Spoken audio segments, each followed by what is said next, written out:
네, 부천시 쓰레기 소각장의 광역화 추진을 놓고 행정당국과 주민 간의 대립이 첨예하게 맞서고 있는데요. 주민들의 입장을 들어보는 시간 마련했습니다. 이강인 부천 대장지구 주민보상대책위원회 부위원장과 이야기 나누겠습니다. 안녕하십니까? 부천시 대장동 소각장 광역화 계획과 관련해 시와 주민 간의 견해차가 커지면서 갈등이 지속되고 있는 상황인데요. 주민분들께서 생각하고 계신 문제점들에 대해서 먼저 들어보겠습니다.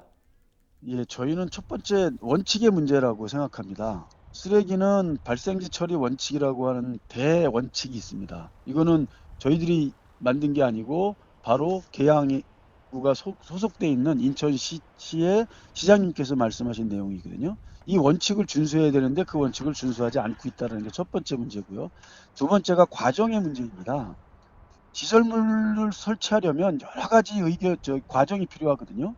그 첫 번째가 주민 의견 수렴 과정이고요. 그 의견이 일정 정도 수렴돼야지만이 뭐 환경영향 평가라든지 비선정위원회, 뭐 예타 검토 등등 여러 가지 절차들이 필요한데 이 과정 하나하나에 첫 단추가 잘못 끼워졌을 경우, 즉 주민 의견이 수렴되지 않은 상태에서 진행될 경우에는 과정마다 계속해서 갈등이 야기된단 말이죠. 그래서 이게 제일 중요한데 이것이 너무 안 되고 있다라는 게 저게 첫 번째, 두 번째 문제라고 생각합니다.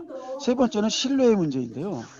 그동안 시가 제시한 모든 자료들이 저희들은 다 믿을 수가 없다라는 걸로 지금 결론에 도달한 겁니다. 즉 시가 얘기하는 뭐 일일 거의 300톤 정도가 발생한다는데 그거에 대한 신뢰도 생기지 않고요. 그다음에 그들은 뭐 다이옥신도 나오지 않고 환경적으로 아무런 문제가 없다라고 하는데 그런 것들에 대해서 일체 신뢰할 수가 없다라고 하는 것. 그러다 보니까 갈등이 지금 더 증폭되는 그런 거라고 저는 생각합니다. 네, 주민분들의 의견이 수렴되지 않다 보니까 과정마다 마찰이 생겼다 이렇게 말씀을 해주셨는데요. 앞서 부위원장님을 포함해서 오정동과 대장동 일대 주민들이 자원순환센터를 직접 찾기도 하셨는데 현장에서는 어떤 것들을 좀 확인하고 싶으셨습니까? 간단합니다. 첫 번째가 우리는 광역화는 절대 안 된다라고 하는 우리의 결연한 의지를 보여주는 것. 이게 첫 번째였고요. 두 번째는 이제 바로 앞부분에 말씀드렸던 신뢰의 문제, 즉 부천시가 주장하는 일일 300톤 정도의 생활 쓰레기가 나온다라는 거에 대해서 전혀 신뢰할 수가 없다. 그동안 여러 주민들이 저희한테 제보가 들어왔습니다.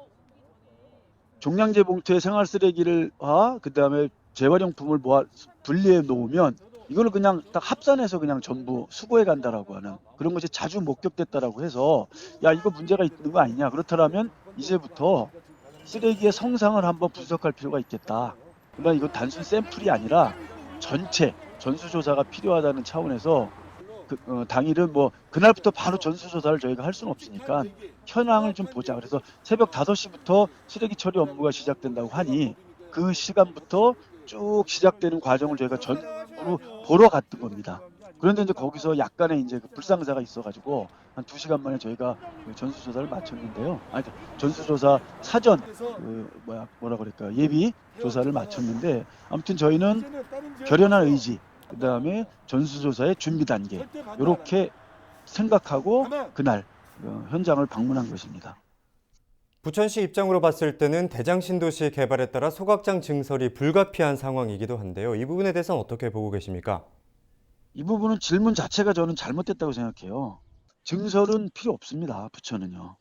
자, 신도시가 개발되면 하루에 20에서 30톤 정도 쓰레기가 증가된다고 합니다. 마곡이 지금 한 15톤 정도 나온다고 하는데요. 부천시는 인구가 80만을 지속적으로 유지하고 있습니다. 인구가 줄고 있어요. 그러니까 신도시가 들어서더라도 인구는 그러니까 2만 가구 정도, 한 3, 4만 정도가 늘 수밖 그거밖에 안 늘거든요. 그리고 거기서 나오는 것은 그렇게 많지 않습니다. 그리고 부천시 쓰레기 소각장은요, 정말로 우리 예전 그 시의원님들이나 이런 분들이 노력해서 2000년도에 300톤짜리 두 개를 설치할 수 있는, 지금 하나는 가동하고 있고요. 하나를 추가로 설치할 수 있는 것까지 만들어 놨어요. 이거를 하면 되는 거지.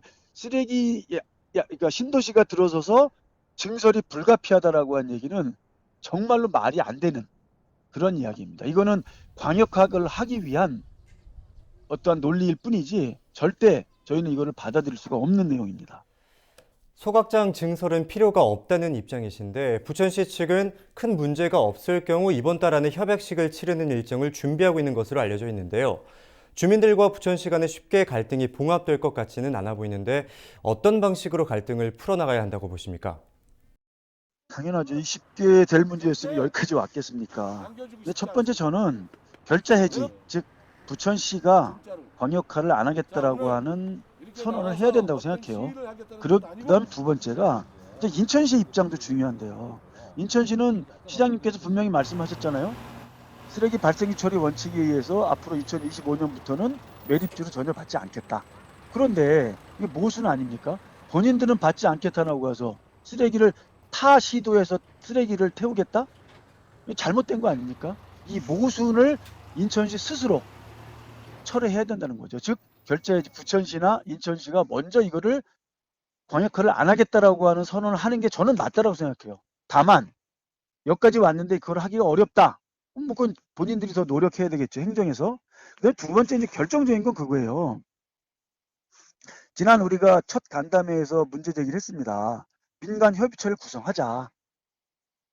시만 나서서 쓰레기 문제 해결을 절대 할 수 없다.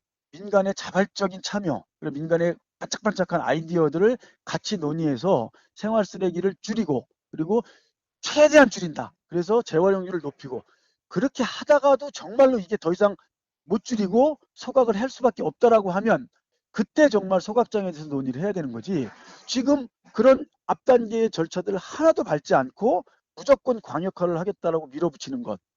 여기서부터 일단 반성이 이루어져야 되고 거기서 먼저 철회한다라고 하는 그런 액션이 취해져야 되는 것이 이 문제를 해결할 수 있는 것이지 그러지 않으면 첫 번째 말씀하셨더니 저는 모든 과정 단계마다 계속해서 갈등이 발생할 겁니다. 그러다 보면 오히려 더 이 일은 더 시간은 늦어지는 거죠. 저는 이 말씀을 꼭 드리고 싶습니다. 네, 오늘 도움 말씀 고맙습니다. 부천시는 주민들에게 자원순환센터 현대화와 소각장 증설 필요성을 설득하고 있는데요. 부천시 행정의 입장도 이슈토크와 뉴스를 통해서 자세히 전해드리고 있습니다. 지금까지 이강인 부천대장지구 주민보상대책위원회 부위원장과 이야기 나눴습니다.